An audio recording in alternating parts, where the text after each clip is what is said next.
Yemen के Houthi लड़ाकों ने एक बार फिर से तेल अवीव पर मिसाइल हमले का दावा किया है। हूथी प्रवक्ता याया सीरी ने ऐलान किया है कि फाइटर्स ने तेल अवीव के पास में बेन गुरियन एयरबेस पर मिसाइल धमाका कर दिया है। हूथी लड़ाकों के हाइपरसोनिक मिसाइल धमाके के बाद अब अमेरिका ने भी हूथी पर भीषण हमले शुरू कर दिए। तो वहीं इजराइल ने सीरिया के लताकिया में भी जंगी जेट से भारी बमबारी करके एक नया फ्रंट खोल दिया है। उधर सीरिया में इजराइल को तुर्की से टक्कर मिल सकती है, तो एर्दोआन ने सीरिया में भारी सैन्य बलों की तैनाती के साथ अब जबरदस्त वॉर प्लान भी बना रखा है।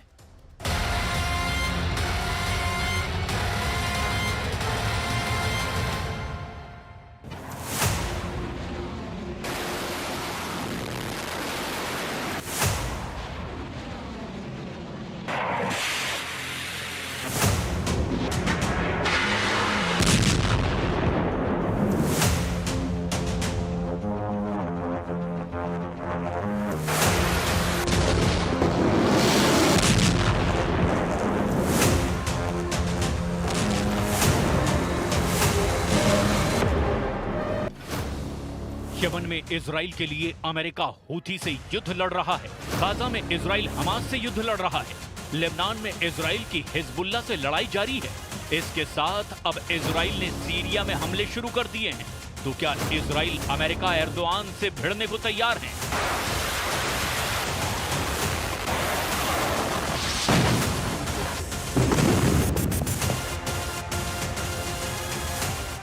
सीरिया कहने को कमांडर जुलानी उर्फ अल शरा की सल्तनत है।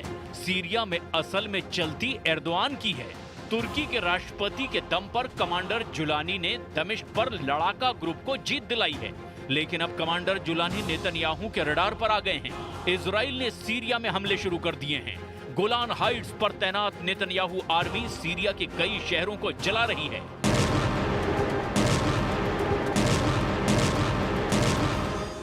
पीएम नेतन्याहू ने हमास को जो धमकी दी है वो इजराइल के सभी दुश्मनों के लिए लास्ट वार्निंग है।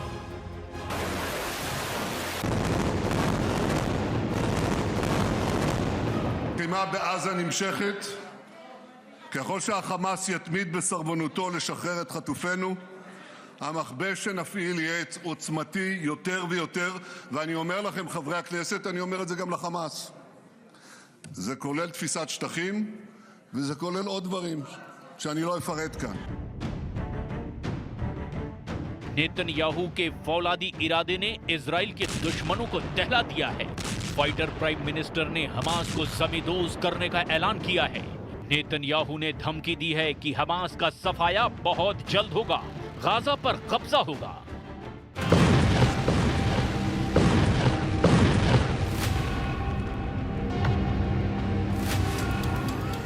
नेतन्याहू की धमकी का असर ये हुआ कि गाजा के लोगों ने हमास के खिलाफ पहली बार जोरदार प्रदर्शन किया।